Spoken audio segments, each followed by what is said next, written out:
कहानी की शुरुआत एज नाम के एक शहर से होती है, जहां पर हमें एक म्यूजियम दिखाया जाता है। उस म्यूजियम के अंदर बहुत सारे लोग होते हैं जो म्यूजियम में रखी हुई पुरानी चीज़ों को देख रहे होते हैं। इन सब लोगों के बीच एक आदमी दीवार पर लगी एक पेंटिंग को बहुत ध्यान से देख रहा होता है।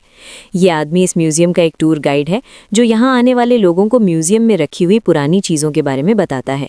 तभी वो एक पेंटिंग की तरफ इशारा करते हुए बताता है कि ये ओडिन है, जो सभी देवताओं के पिता कहलाते थे। बाद में वो लोकी के बारे में बताता है और कहता है कि ये मौज मस्ती के देवता थे। वो ये भी बताता है कि लोकी ने एक जादुई मास्क बनाया था। गाइड कहता है कि कांच के बॉक्स में रखा ये मास्क जिसे भी मिल जाए उसे लोकी जैसी शक्तियाँ मिल सकती हैं। सभी लोग उसकी बातों को ध्यान से सुन रहे होते हैं कि तभी वहाँ पर एक काला सूट पहना हुआ आदमी आता है और वो उस मास्क वाले बॉक्स को छूने की कोशिश करता है, लेकिन उसे गाइड देख लेता है और कहता है कि यहाँ पर रखी हुई चीज़ों को छूना मना है। तब वो आदमी डर के मारे पीछे चला जाता है, लेकिन वो कहता है कि मैं ही लोकी हूँ। फिर लोकी अपने असली रूप में आ जाता है और आसमान से बिजलियों को अपनी तरफ खींचने लगता है। ये देखकर सभी लोग डरकर म्यूजियम से भागने लगते हैं। इसी अफरा तफरी का फायदा उठाकर लोकी अपना मास्क लेने की कोशिश करता है, लेकिन उसे पता चलता है कि वहाँ रखा मास्क असली नहीं बल्कि सिर्फ एक कॉपी है। ये जानकर लोकी को बहुत गुस्सा आता है और वो उस आदमी का चेहरा फाड़ देता है और उसे उसी कांच के बॉक्स में रख देता है। उसी समय सिक्योरिटी गार्ड उसे रोकने के लिए दौड़ते हैं, लेकिन लोकी अपनी उंगलियों से उन पर फायरिंग करता है, जिससे उन गार्डों के पैरों के नीचे एक बड़ा छेद हो जाता है और सब लोग उसमें गिर जाते हैं। अब सीन कट होता है और हमें दिखाया जाता है कि एक नदी में लोकी का असली मास्क बहता हुआ जा रहा होता है। तभी एक कुत्ता उसे देख लेता है और उठाकर अपने साथ ले जाता है। वो कुत्ता उस मास्क को अपने घर ले जाता है। फिर हमें टिम और तानिया नाम के एक कपल को दिखाया जाता है, जो कार में अपने घर जा रहे होते हैं। तभी तानिया टिम से कहती है कि मुझे अब माँ बनना है, लेकिन टिम कहता है कि अभी बहुत जल्दी है। इस बात से तानिया नाराज़ हो जाती है। टिम उसे बहुत समझाने की कोशिश करता है, लेकिन वो नहीं मानती। फिर वे अपने घर पहुंच जाते हैं और तानिया बिना कुछ बोले सीधे अपने कमरे में चली जाती है और दरवाज़ा बंद कर लेती है। टिम बाहर से उसे बहुत आवाज़ देता है, लेकिन तानिया दरवाज़ा नहीं खोलती। तब टिम अपने कुत्ते ऑटिस के साथ खेलने लग जाता है।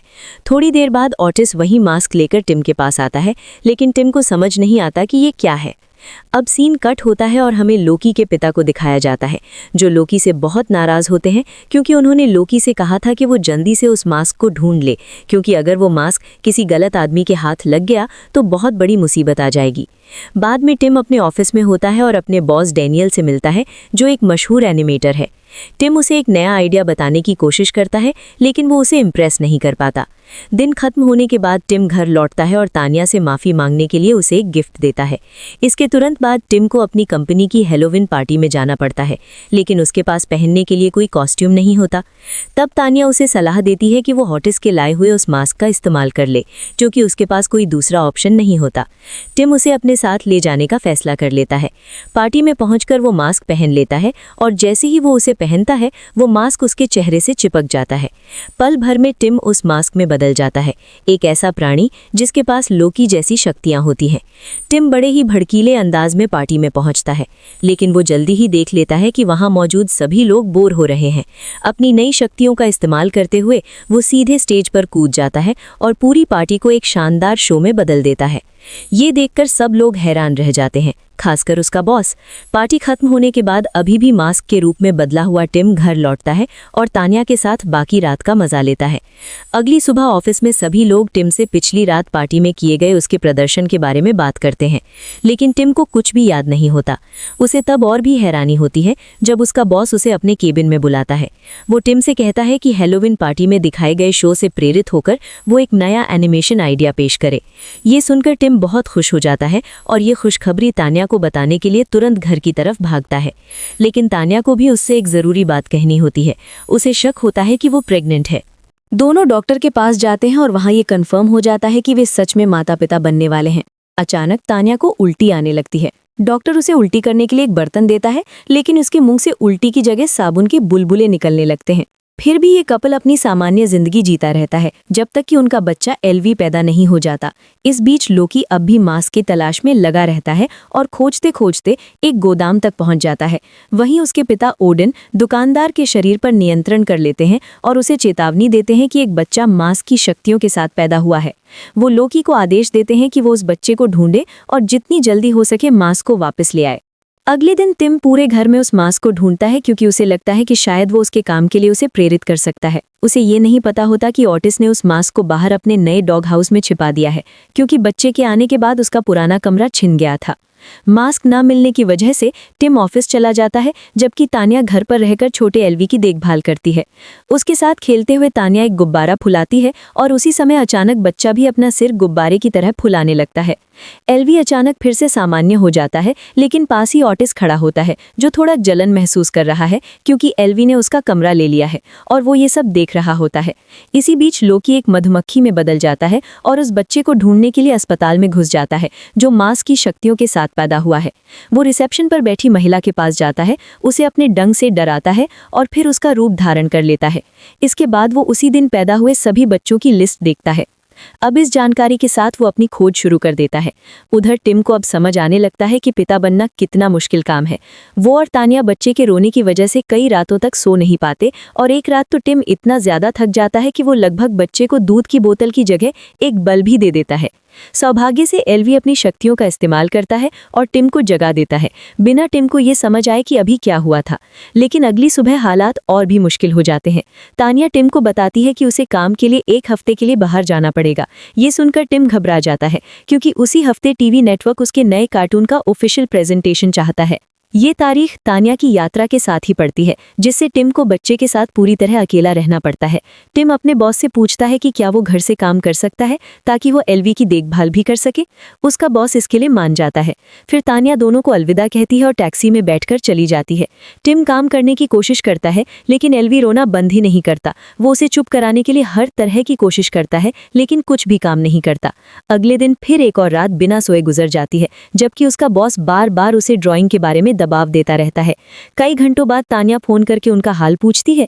एल्वी उसकी आवाज सुनकर इतना खुश हो जाता है कि वो अपना पहला शब्द मम्मी बोल देता है।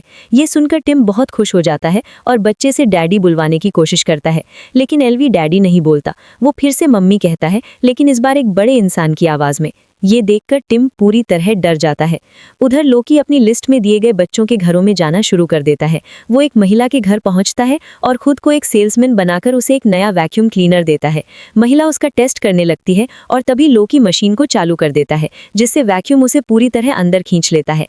लोकी बच्चे को ध्यान से देखने लगता है, लेकिन उसे जल्दी ही समझ आ जाता है कि उस बच्चे के पास कोई शक्तियां नहीं है। वो तो बस एक सामान्य बच्चा होता है जो गुस्से में उसके चेहरे पर एक गुड़िया फेंक देता है। टिम घर पर वापस आकर जितना हो सके काम करने की कोशिश करता है, लेकिन एल्वी उसे काम नहीं करने देता। इसलिए वो उसे टीवी के सामने बिठा देता है और द फ्लिंटस्टोन्स और वुडी वुडपेकर जैसे कार्टून दिखाने का फैसला करता है। भले ही तानिया ने उसे ऐसा ना करने के लिए कहा था, लेकिन सबसे जरूरी बात यह है कि ये तरीका काम कर जाता है। एल्विस शांत हो जाता है। टिम इस मौके का फायदा उठाकर जल्दी जल्दी थोड़ा काम करने लगता है और ऑटिस से कहता है कि वो बच्चे का ध्यान रखे, लेकिन कुत्ता सीधे बाहर अपने डॉग हाउस में चला जाता है और वहां खुदाई करने लगता है ताकि वो लोकी का वही मास्क ढूंढ सके जिसे उसने पहले छिपाया था। उस रात टिम सो जाता है, जबकि एल्वी टीवी पर कार्टून देखता रहता है और इसी समय आखिरकार ऑटिस मास्क ढूंढ लेता है और उसे पहनकर बदल जाता है। उधर एल्वी एक कार्टून देख रहा होता है जिसमें एक आदमी को एक मेंढक मिलता है जो गाता और नाचता है। उसका मालिक उस मेंढक को एक बिजनेसमैन को दिखाकर उससे पैसा कमाने की कोशिश करता है, लेकिन हर बार जब कोई दूसरा आदमी उसे देखता है तो मेंढक बिल्कुल सामान्य जानवर की तरह व्यवहार करता है और आखिर में उस कार्टून का अंत इस तरह होता है कि मुख्य किरदार को पागल समझकर मानसिक अस्पताल में भेज दिया जाता है। एल्वी उस कार्टून को बहुत मज़े से देख रहा होता है, लेकिन उसे ये बिल्कुल पता नहीं होता कि ऑटिस, जिसने अब मास्क पहन लिया है, उसे हमेशा के लिए ख़त्म करने की योजना बना रहा है। अगली सुबह टिम फिर से अपने काम में लग जाता है, लेकिन प्रेजेंटेशन के लिए उसका कोई भी आइडिया अच्छा नहीं लग रहा होता।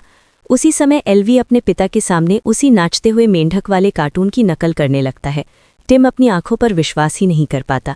फिर अचानक बच्चा रूप बदल लेता है और उसका सिर वुडी वुडपेकर जैसा हो जाता है और वो पूरे कमरे में दौड़ने और कूदने लगता है। एल्वी भागकर किचन में चला जाता है और टिम उसके पीछे पीछे दौड़ता है। भागते हुए टिम इमरजेंसी सर्विस को फ़ोन करता है और उन्हें बताने की कोशिश करता है कि उसका बेटा अजीब अजीब और असंभव करतब कर रहा है। लेकिन जैसा कि उम्मीद थी, फ़ोन पर मौजूद ऑपरेटर को उसकी बात पर बिल्कुल भरोसा नहीं होता और वो फ़ोन काट देता है। टिम सोचने लगता है कि अब क्या करे। तभी वो बाहर अपने पड़ोसी को देखता है और मदद मांगने के लिए उसके पास दौड़कर चला जाता है। वो उसे पूरी घटना बताता है, लेकिन पड़ोसी को भी उसकी बात पर यकीन नहीं होता। टिम सच्चाई साबित करने की कोशिश करता है और एल्वी से कहता है कि वो पहले की तरह गाना और नाचना शुरू करे, लेकिन कार्टून वाले मेंढक की तरह बच्चा कुछ भी नहीं दिखाता। दूसरों के सामने एल्वी बिल्कुल एक सामान्य बच्चे की तरह व्यवहार करता है। हताश होकर टिम उसे हिलाने लगा है, ये सोचकर कि शायद वो कुछ कर दे, लेकिन पड़ोसी गुस्सा हो जाती है और टिम को अपने घर से बाहर निकाल देती है। कुछ मिनट बाद टिम वापस घर आता है और अपने बेटे को शांत करने की कोशिश करता है, लेकिन तभी एल्वी उसका पैर पकड़ लेता है और उसे लिविंग रूम के फर्नीचर पर ऐसे पटकने लगता है जैसे वो कोई खिलौना हो। उसी समय ऑटिस कमरे की दूसरी तरफ से आता है और बच्चे को एक खिलौना देता है, लेकिन वो असली खिलौना नहीं होता, वो एक बम होता है। एल्वी तुरंत समझ जाता है कि ये बम है। वो उसका फ्यूज़ बुझा देता है, अपने मुंह से धमाके की आवाज़ निकालता है और वहाँ से भाग जाता है। जब ऑटिस ये आवाज़ सुनता है तो उसे लगता है कि उसने आखिरकार बच्चे से छुटकारा पा लिया है और वो अपनी इस जीत का जश्न मनाने लगा है। लेकिन तभी उसे इनाम के तौर पर एक बड़ी हड्डी मिलती है और वो उसे चबाने लगता है। उसे ये पता नहीं होता कि ये भी एल्वी द्वारा बनाया गया एक बम है। हड्डी फट जाती है, लेकिन मास्क की शक्तियों की वजह से कुत्ता बच जाता है। इस हार के बाद भी ऑटिस हार नहीं मानता। वो रस्सी वाली क्रेन का इस्तेमाल करके बच्चे को हटाने की एक लंबी योजना बनाता है। दिन के आखिर में कुत्ता घर के अंदर आता है और अपनी बुरी योजना को पूरा करने के लिए तैयार हो जाता है। तभी टिम देखता है कि ऑटिस रूप बदल चुका है और उसके पास कई हथियार भी हैं। ये देखकर टिम को इतना जोर का झटका लगता है कि वो तुरंत बेहोश हो जाता है। ऑटिस उसे पूरी तरह नज़रअंदाज करता है और ऊपर बच्चे के कमरे में चला जाता है। रस्सी से बंधे एक प्लंजर की मदद से वो छत पर चढ़ जाता है। जब वो देखता है कि एल्वी का ध्यान कहीं और है तो वो नीचे उतरकर पालने तक पहुंच जाता है और बच्चे के डायपर पर एक लैंप लगा देता है। फिर वो क्रेन को चालू करने के लिए तैयार हो जाता है ताकि बच्चे को उठाकर घर से बाहर खींच सके। लेकिन जैसे ही वो क्रेन चालू करने वाला होता है, एल्वी उसके पीछे आ जाता है। कुत्ते को पता चले बिना वो वही क्लैंप ऑटिस के कॉलर पर लगा देता है। जैसे ही ऑटिस क्रेन चालू करता है, वो खुद ही हवा में उड़ जाता है। टिम होश में आता है और मदद करने की कोशिश करता है, लेकिन तब तक ऑटिस एक पियानो के अंदर फंस चुका होता है। क्रेन उसे खींचती रहती है और कुत्ता एक एयर डक्ट से टकराता है जो टूट जाता है। फिर वो दूसरी तरफ से बेडरूम के सीलिंग फैन में जा गिरता है और उसके बाद घर के बाहर फेंक दिया जाता है। लेकिन ये मुसीबत यही खत्म नहीं होती। वो सीधे वापस उसी कमरे में आ गिरता है। वो फिर से फंस जाता है और एक बार फिर घसीटा जाने लगता है। इस बार वो एक गंदे बाथटब में गिरता है, फिर एक चिड़ियाघर तक घसीटा जाता है और आखिर में एक वॉशिंग मशीन के अंदर पहुंच जाता है जहां रोलर्स उसे कुचल देते हैं। एल्वी एक गुब्बारे की तरह उड़ते हुए उसकी तरफ आता है और कुत्ता खिड़की से बाहर उड़कर आंगन में जा गिरता है। इस जोरदार झटके के साथ ऑटिस का मास्क उतर जाता है और वो फिर से सामान्य हो जाता है। लेकिन तब तक घर लगभग पूरी तरह से तबाह हो चुका होता है। फिर भी टिम अपने पिता की जिम्मेदारी निभाता रहता है और एल्वी का डायपर बदलने की तैयारी करता है। उसी समय लोकी एक डिलीवरी मैन के भेष में घर के सामने आ जाता है और टिम को एक पैकेज देता है। टिम उसे खोलने के लिए जाता है और कुछ देर के लिए बच्चे को लोकी के पास ही छोड़ देता है। लोकी इस मौके का फायदा उठाकर एल्वी को ध्यान से देखता है, लेकिन चूंकि बच्चा एक सामान्य बच्चे की तरह व्यवहार करता है, इसीलिए वो वहां से जाने का फैसला कर लेता है। उधर टिम पैकेज खोलता है और उसमें से एक बड़ा बॉक्सिंग ग्लव निकलता है जो सीधे उसे लग जाता है और वो बेहोश हो जाता है। कुछ मिनट बाद टिम होश में आता है और परेशान होकर फैसला करता है कि वो अपने बेटे को एक बच्चों के डॉक्टर के पास ले जाएगा। वो बच्चे को कार में बिठाता है क्योंकि उसे लगता है कि शायद उसके बेटे पर किसी आत्मा का कब्जा है। उसी समय एल्वी अपना सिर पूरी तरह पीछे की तरफ घुमा लेता है और फिर कार में हरे रंग का पदार्थ उल्टी कर देता है। टिम को ये नहीं पता होता कि लोकी अभी भी वहीं छिपा हुआ है, और जब लोकी ये सब देखता है तो उसे यकीन हो जाता है कि एल्वी उसी मास्क वाले इंसान का बेटा है। कुछ मिनट बाद टिम शहर पहुंचता है और बच्चों के अस्पताल के अंदर चला जाता है। लोकी भी उसका पीछा करता है, लेकिन वो अपनी कार विकलांगों के लिए बनी पार्किंग में खड़ी कर देता है। इस वजह से एक पुलिस अधिकारी उसके पीछे आ जाता है। लोकी उससे बहस करने की कोशिश भी नहीं करता। वो अधिकारी को बेहोश कर देता है और उसका सिर फुटपाथ पर पटक देता है। इसके बाद वो सीधे टिम के सामने आकर खड़ा हो जाता है और उससे मास्क उसे सौंपने की मांग करता है। टिम कसम खाता है कि उसे नहीं पता कि मास्क कहाँ है, लेकिन लोकी उसकी बात पर विश्वास नहीं करता और एक विशाल कुल्हाड़ी निकाल लेता है। उसी समय ऑडिन एक गार्ड के शरीर में प्रवेश कर जाता है और लोकी को डांटता है। टिम इस मौके का फायदा उठाकर एल्वी को लेकर भागने की कोशिश करता है, लेकिन लोकी खुद को छुड़ा लेता है और उनका पीछा करते हुए एक विशाल लोहे की दीवार बनाकर उनका रास्ता रोक देता है। गुस्से में वो एक बड़ा सूटकेस बनाता है और उसके अंदर किसी जादूगर की चाल की तरह एक विशाल ग्रेनेड प्रकट करता है। फिर वो उसे टिम और एल्वी की ओर फेंक देता है। सौभाग्य से एलवी अपनी बाहों को ढाल में बदल लेता है और दोनों को उस विस्फोट से बचा लेता है।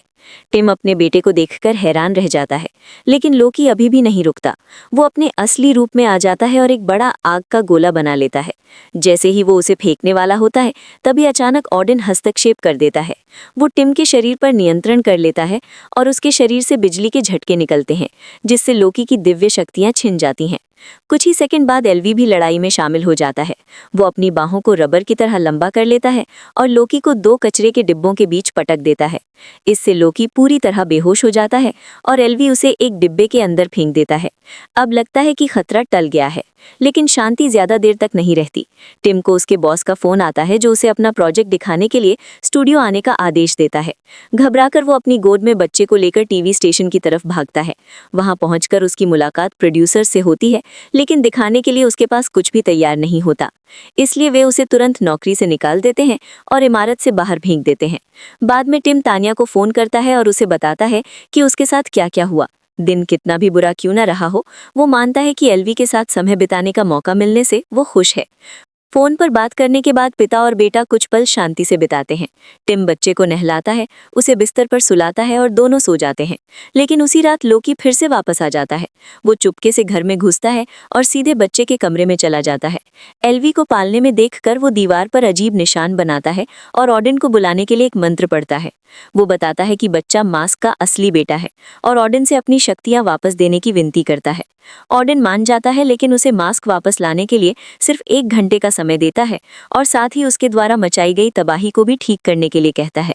लोकी को उसकी शक्तियां वापस मिल जाती हैं और वो अपनी योजना शुरू कर देता है।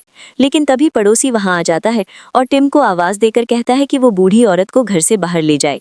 लोकी अपना सिर एक विशाल नाक में बदलकर उसे डरा देता है। इस शोर से टिम जाग जाता है और तुरंत एलवी के पालने की तरफ दौड़ता है। लेकिन जब वो अंदर देखता है तो बच्चे की जगह उसे लोकी का चेहरा दिखाई देता है। ये देखकर वो डर के मारे पीछे हट जाता है। फिर उसे तानिया की आवाज सुनाई देती है, लेकिन वो भी भेष बदले हुए लोकी की ही आवाज होती है। और आखिर ने धोखे का देवता अपने असली इरादे बता देता है। वो मांग करता है कि टिम मुखौटा ढूंढकर 1 घंटे के अंदर गली में लेकर आए, वरना वो अपने बेटे को फिर कभी नहीं देख पाएगा। चेतावनी देने के बाद लोकी बच्चे को पकड़ता है और छत के रास्ते भाग जाता है।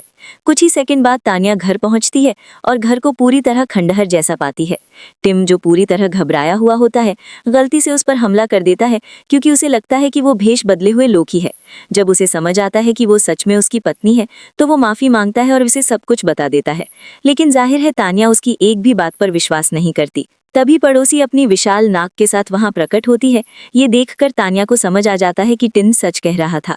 दोनों तुरंत काम में लग जाते हैं। उन्हें ऑटिस को ढूंढना होता है, क्योंकि वही एकमात्र है जिसे पता है कि मुखौटा कहाँ छिपा है।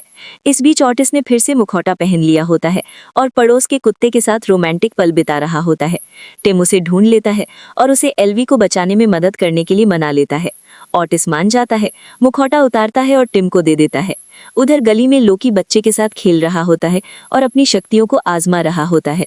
कुछ मिनट बाद टिम होश में आता है और परेशान होकर फैसला करता है कि वो अपने बेटे को एक बच्चों के डॉक्टर के पास ले जाएगा। वो बच्चे को कार में बिठाता है, क्योंकि उसे लगता है कि शायद उसके बेटे पर किसी आत्मा का कब्जा है। उसी समय एलवी अपना सिर पूरी तरह पीछे की तरफ घुमा लेता है और फिर कार में हरे रंग का पदार्थ उल्टी कर देता है। टिम को ये नहीं पता होता कि लोकी अभी भी वहीं छिपा हुआ है, और जब लोकी ये सब देखता है तो उसे यकीन हो जाता है कि एलवी उसी मास्क वाले इंसान का बेटा है। कुछ मिनट बाद टिम शहर पहुंचता है और बच्चों के अस्पताल के अंदर चला जाता है। लोकी भी उसका पीछा करता है, लेकिन वो अपनी कार विकलांगों के लिए बनी पार्किंग में खड़ी कर देता है। इस वजह से एक पुलिस अधिकारी उसके पीछे आ जाता है। लोकी उससे बहस करने की कोशिश भी नहीं करता। वो अधिकारी को बेहोश कर देता है और उसका सिर फुटपाथ पर पटक देता है। इसके बाद वो सीधे टिम के सामने आकर खड़ा हो जाता है और उससे मास्क उसे सौंपने की मांग करता है। टिम कसम खाता है कि उसे नहीं पता कि मास्क कहाँ है, लेकिन लोकी उसकी बात पर विश्वास नहीं करता और एक विशाल कुल्हाड़ी निकाल लेता है। उसी समय ऑडिन एक गार्ड के शरीर में प्रवेश कर जाता है और लोकी को डांटता है। टिम इस मौके का फायदा उठाकर एलवी को लेकर भागने की कोशिश करता है, लेकिन लोकी खुद को छुड़ा लेता है और उनका पीछा करते हुए एक विशाल लोहे की दीवार बनाकर उनका रास्ता रोक देता है। गुस्से में वो एक बड़ा सूटकेस बनाता है और उसके अंदर किसी जादूगर की चाल की तरह एक विशाल ग्रेनेड प्रकट करता है।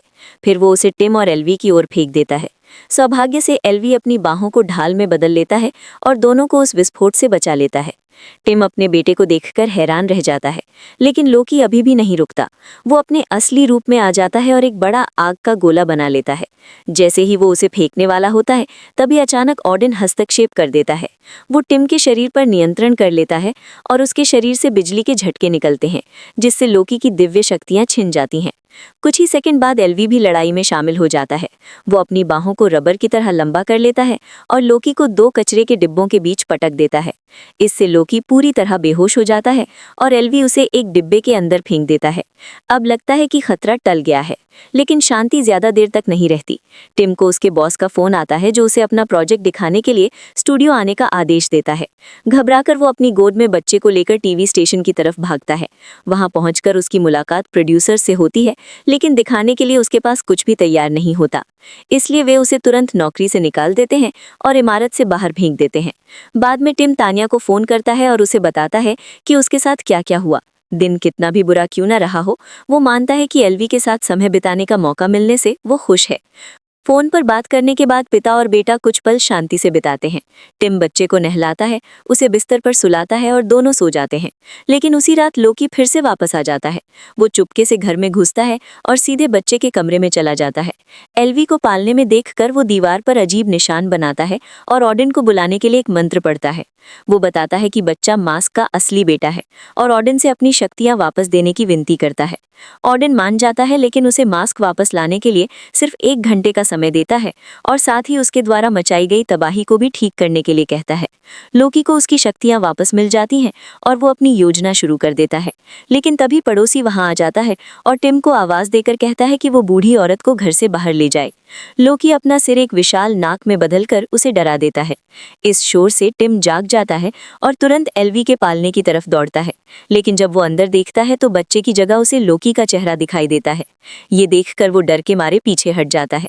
फिर उसे तानिया की आवाज सुनाई देती है, लेकिन वो भी भेष बदले हुए लोकी की ही आवाज होती है। और आखिर ने धोखे का देवता अपने असली इरादे बता देता है।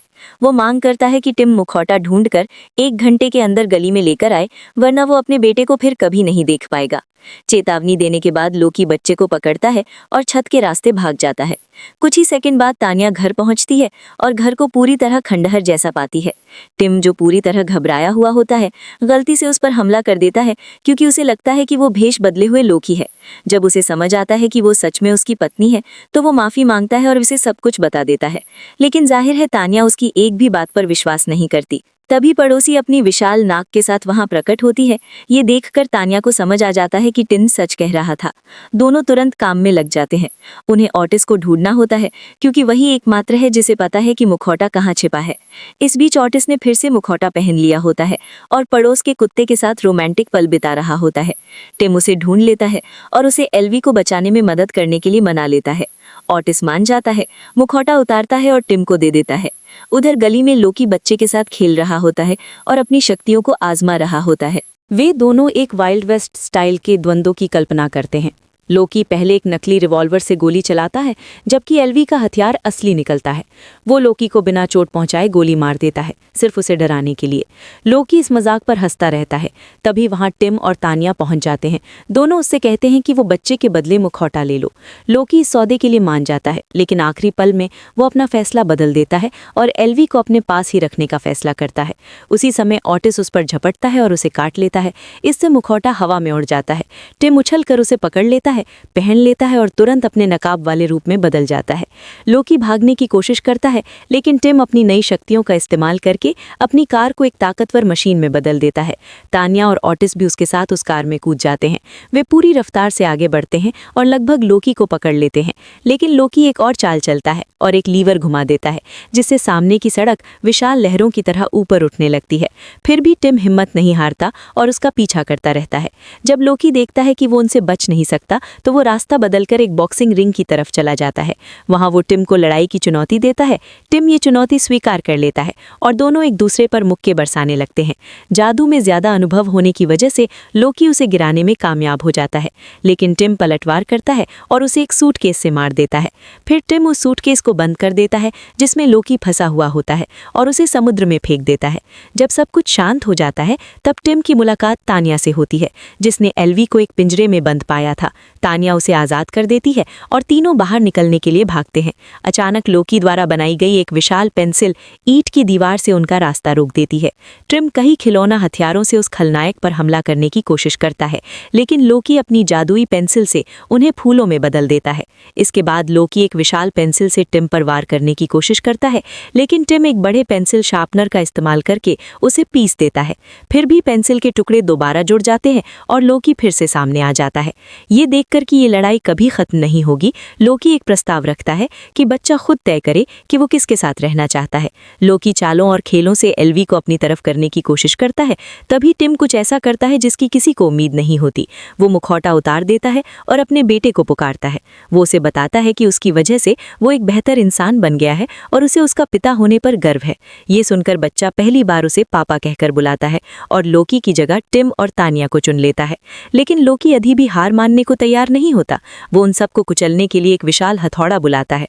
टिम अपनी पूरी ताकत लगाकर अपने परिवार की रक्षा करता है और उस हथौड़े को उठाने की कोशिश करता है, लेकिन लोकी उसमें से एक ड्रिल निकाल देता है जिससे टिम घायल हो जाता है। जब लगता है कि अब सब खत्म होने वाला है, तभी अचानक ऑडिन वहां प्रकट हो जाते हैं। ऑडिन घोषणा करते हैं कि लोकी का समय खत्म हो गया है और अब उसे उसके किए हुए कामों की सजा मिलेगी। लेकिन टिम ऑडिन से उसे माफ करने की विनती करता है, क्योंकि टिम के अनुसार एक पिता को ऐसा ही करना चाहिए। उसकी बात सुनकर ऑडिन प्रभावित हो जाते हैं और लोकी को माफ करने का फैसला करते हैं। इसके बाद वो लोकी को अपने साथ देवताओं की दुनिया में वापस ले जाते हैं। जाने से पहले ऑडिन उस मुखौटे को भी अपने साथ ले जाते हैं ताकि वो फिर कभी मुसीबत ना खड़ी कर सके। अगले दिन टिम अपने पुराने बॉस से मिलने जाता है और उन्हें अपने बेटे के साथ हुए अनुभवों से प्रेरित एक नए एनिमेशन प्रोजेक्ट का आइडिया दिखाता है। उसके बॉस को ये आइडिया बहुत पसंद आता है और फिर वे दोनों मिलकर एक कार्टून बनाते हैं जो बहुत बड़ी सफलता हासिल करता है। उसी रात शो के प्रीमियर के दौरान टिम अपने पूरे परिवार के साथ जश्न मनाता है।